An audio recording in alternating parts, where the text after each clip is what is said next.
शादी के बाद क्या माँ बाप के प्रति बेटियों की जिम्मेदारी ख़त्म हो जाती है?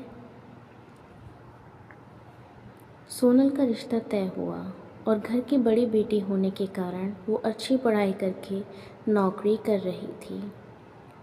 घर में वही सबसे बड़ी होने के कारण मायके की जिम्मेदारी भी उसकी थी। भाई था उसका, लेकिन काफ़ी छोटा था अभी। उसके माँ बाप के लिए इतने बच्चों की पढ़ाई और घर चलाना आसान नहीं था। उसके पिताजी प्राइवेट जॉब करते थे और माँ भी घरों के काम करके जितना हो सके उतने काम करके अपने घर की मदद करती थी। सोनल की शादी तय करने का वक्त आया, तभी उसके दो बहनें और भाई पढ़ाई कर रहे थे। उसकी शादी नीलेश के साथ तय हुई, तभी उसने स्पष्ट बताया कि शादी के बाद भी मुझे मायके की थोड़ी आर्थिक मदद करनी पड़ेगी। छोटे भाइयों की पढ़ाई होनी अभी बाकी है और पिताजी भी बहुत बीमार रहते हैं। उनका भी हॉस्पिटल और दवाइयों का खर्चा करना इतना आसान नहीं है। सोनल थी तब तक माँ पिताजी को टेंशन नहीं थी। वो मन से करती थी सब कुछ, उसे पता था हालातों के बारे में। उसके भाई बहन उनके पैरों पर खड़े हों और उनकी पढ़ाई भी हो जाए तो सारी समस्या दूर हो जाए। तब तक मुझे भी मदद करनी चाहिए, इसलिए वो जिम्मेदारी निभा रही थी। सोनल ने शादी के पहले ही नीलेश उसके परिवार के लोगों से ये बात क्लियर कर दी थी। तभी ससुराल वालों ने बोला कि हमें कोई एतराज़ नहीं है, तुम नौकरी करती रहो और उसे तुम अपने मायके वालों की मदद कर सकती हो। नीलेश ने तो बोला कि सोनल, मैं भी तुम्हारे साथ हूँ, तुम नौकरी करके मायके वालों की मदद कर सकती हो। मेरी तरफ से भी तुम्हें कोई एतराज़ नहीं है।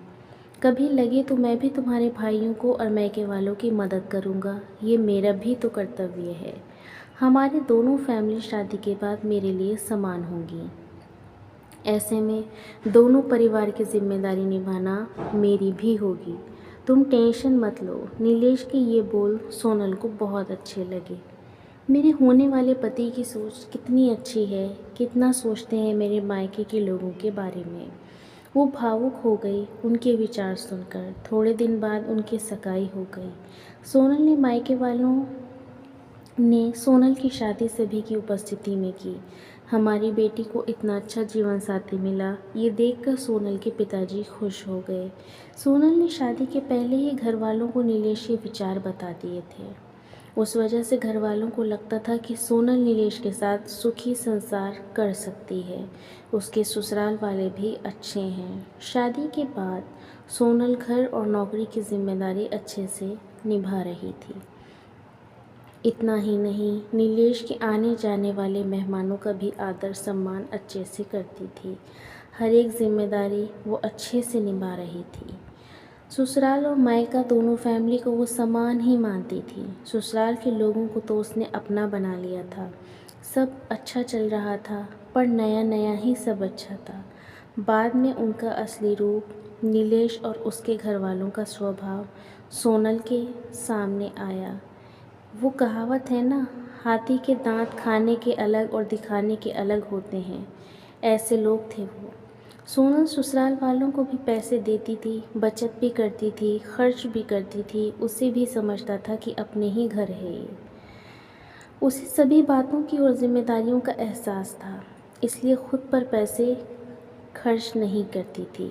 ससुराल और खुद का सब करके वो थोड़ी मदद अपने भाइयों के लिए करती थी। उनकी पढ़ाई चालू थी। पढ़ाई मतलब थोड़े पैसे तो चाहिए ही ना, पर ये नीलेश को भी पसंद नहीं था और उसके मायके वालों को सोनल मदद करती थी, इसलिए नीलेश चिल्लाता था। ये वही आदमी था जिसने खुद शादी के पहले बोला था कि वक्त आने पर मैं भी मदद करूँगा। उसकी मदद की अपेक्षा सोनल को नहीं थी। उसने उसको कभी वैसा बोला ही नहीं, पैसे भी मांगे नहीं, उल्टा उसे ससुराल वाले बोलते थे। तभी सोनल की माँ से बोली, सोनल तुम्हारी भी गृहस्थी है, तुम्हारे पास से पैसे मांगने के लिए अच्छा नहीं लगता, पर परिस्थिति ही वैसी आ गई थी। उसकी माँ को बहुत बुरा लगता था। उसकी 2 नंबर की बहन ने पार्ट टाइम जॉब करने की शुरुआत की, इसलिए अब उसका अपने मायके वालों को पैसे देना सास को बिल्कुल पसंद नहीं था। वो तो सभी को बताती थी कि सोनल जॉब करती है, सभी पैसे मायके में देती है। ऐसी आधी सच बातें सोनल को अच्छी नहीं लगती थी, पर करे तो भी क्या। उसे भी पता था कि अपने मायके की परिस्थिति ठीक नहीं है। थोड़ी बहुत मदद की तो क्या हुआ, मुझे कहाँ ज़िंदगी बदल मदद करनी है भला। आज न कल भाई की पढ़ाई पूरी होकर वो अच्छी नौकरी करेगा, माँ बाप की जिम्मेदारी अच्छे से निभाएगा और बहनें तो अपने ससुराल चली जाएंगी। ऐसा सोनल अपने मन में समझ रही थी। वो किसी भी प्रकार की नेगेटिव बातों का भी विचार न करते हुए सिर्फ दोनों फैमिली का भला चाहती थी। इतना ही नहीं, सोनल नीलेश के माता पिता का हॉस्पिटल और मेडिकल का खर्चा उठाती थी। नीलेश तो कभी पूछता भी नहीं था, सब सोनल ही देखती थी। उसे हमेशा उसकी सास बोलती थी क्या हुआ वो उसका कर्तव्य, कि अगर उसने किया तो क्या हुआ वो उसका कर्तव्य है। पर ऐसे नहीं बोलती थी कि वो मैके की मदद करना भी एक कर्तव्य है, ये मात्र भूल गई थी। दोनों साइड का विचार वो करती ही नहीं थी। कई दिनों बाद सोनल के पिताजी उनको छोड़कर चले गए, तब भी वो हारी नहीं, सब मैनेज कर रही थी। सोनल मायके वालों की मदद अभी भी करती है, ये सब पता चला तब नीलेश ने उसे बहुत डांटा। सास ससुर ने भी डांट लगाई, तभी सोनल शांत न रह पाई। वो भी पढ़ी हुई और नौकरी करने वाली लड़की थी, नीलेश से ज़्यादा कमाने वाली। दोनों परिवार की आर्थिक समस्या वो संभालती थी। उस दिन उसे भी उनके बोलने का गुस्सा आया। सोनल बोली, अगर लड़की ने ससुराल की मदद की तो वो चलेगा, और मायके की मदद की क्यों नहीं चलता वो, ऐसा क्यों। मेरे मायके वाले हमें मदद मत करो ऐसा बोलते हैं क्योंकि वो मेरी गृहस्थी का विचार करते हैं। मैं मदद करती हूँ मेरी फैमिली के लिए और मेरे भाइयों के लिए, मेरी जिम्मेदारी है और मैं निभा रही हूँ। इसमें क्या गलत कर रही हूँ भला। जिस माता पिता ने मुझे इतना कष्ट करके पढ़ाया बड़ा किया, आज मैं उनकी वजह से ही इतनी बड़ी पोस्ट पर हूँ, अच्छा खासा कमा रही हूँ। तो मायके में ज़रूरत होने पर थोड़े दिन मैंने आर्थिक मदद की तो क्या हुआ। और हाँ, मैं आपका भी सब करती हूँ, हमारी गृहस्थी और भविष्य इसका विचार करके बचत भी जमा कर रही हूँ। ये सब बातें सोनल की सुनकर उसके ससुराल वाले उसे कुछ भी नहीं बोल पाए। कुछ दिनों बाद सोनल की सास बहुत बीमार हुई। उनकी बेटी उनको पैसे चाहिए थे तो खुद ने आधे पैसे भरने के लिए तैयार हुई। तब सोनल बोली, दीदी हम दोनों हैं ना, नीलेश और मैं देखते हैं पैसों का, आप चिंता मत करो।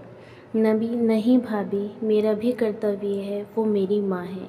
माँ बाप के लिए लड़का और लड़की दोनों ही समान होते हैं, दोनों को साथ में बड़ा करते हैं।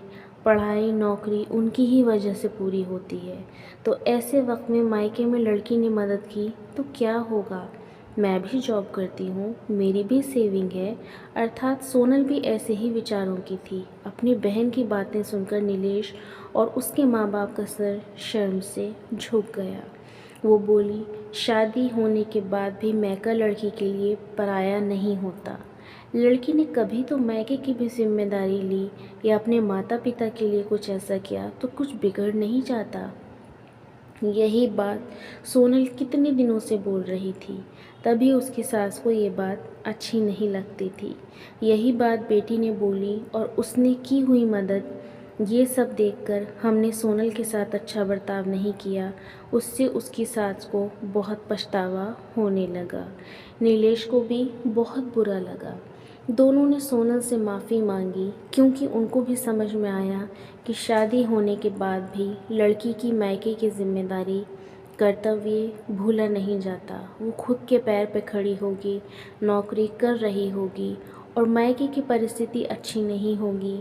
मायके में कभी भी मदद की ज़रूरत होगी तो मदद कर देनी चाहिए। ऐसे वक्त लड़की ने मदद करना ये उसका कर्तव्य होता है। उसके लिए दोनों परिवार समान होते हैं। इन सब में सिर्फ उसको ससुराल वालों ने समझ के उसका साथ देना चाहिए, यही उनकी अपेक्षा रहती है। शादी हो गई इसलिए मायका उसके लिए महत्व का नहीं, ऐसा भी नहीं है। लड़की की ससुराल के प्रति जिम्मेदार होती है, वैसे ही मायके की जिम्मेदार भी होती है।